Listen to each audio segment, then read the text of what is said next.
Hello friends, welcome to foodie 7।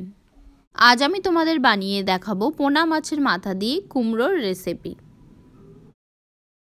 সবার প্রথমে মাছের মাথাটা ভালো করে পরিষ্কার করে লবণ হলুদ মেখে নিয়েছি। এখন মাছের মাথাগুলো ভেজে নেব। কড়াইতে তেল গরম হয়ে গেলে তেলের মধ্যে মাছের মাথাগুলোকে দিয়ে দেব। এইভাবে মাছের মাথার দু পিঠই লাল লাল করে ভেজে তুলে নেব। মাছের মাথাটা ভাজতে 8-10 মিনিটও সময় লেগে যেতে পারে। কতটা সময় লাগবে সেটা মাছের মাথাটা কতটা বড় তার সাইজের উপরে ডিপেন্ড করে।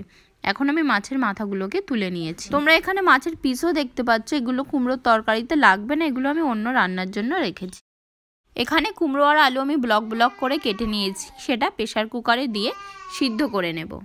এখন কড়াইয়ের তেলে ফোড়ন দেব। তেল যদি কমে যায় তাহলে আরেকটু তেল অ্যাড করে দেবে। তেলে আমি এখানে জিরে ফোড়ন দিয়ে দিচ্ছি। আপনি যদি আমার চ্যানেলে নতুন হয়ে থাকেন তাহলে এখনই সাবস্ক্রাইব করে দিন ফুডি 7কে।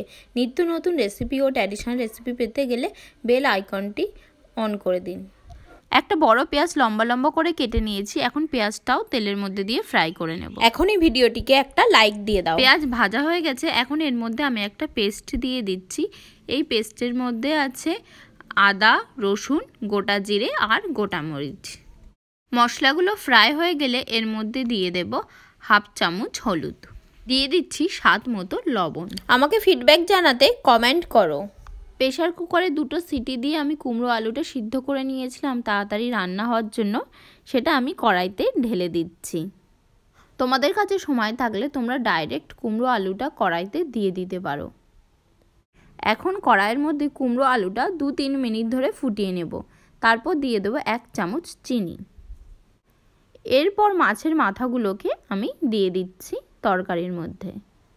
এখন আমি কড়াইতে সামান্য একটু তেল দিয়ে দেব। তেল গরম হয়ে গেলে তেলের মধ্যে 5 ফোড়ন দিয়ে দেব। এই 5 ফোড়নটাই তরকারির মধ্যে ঢেলে দিচ্ছি। রেডি হয়ে গেছে খুব সহজ ও কম টাইমে কুমড়োর টেস্টি রেসিপি।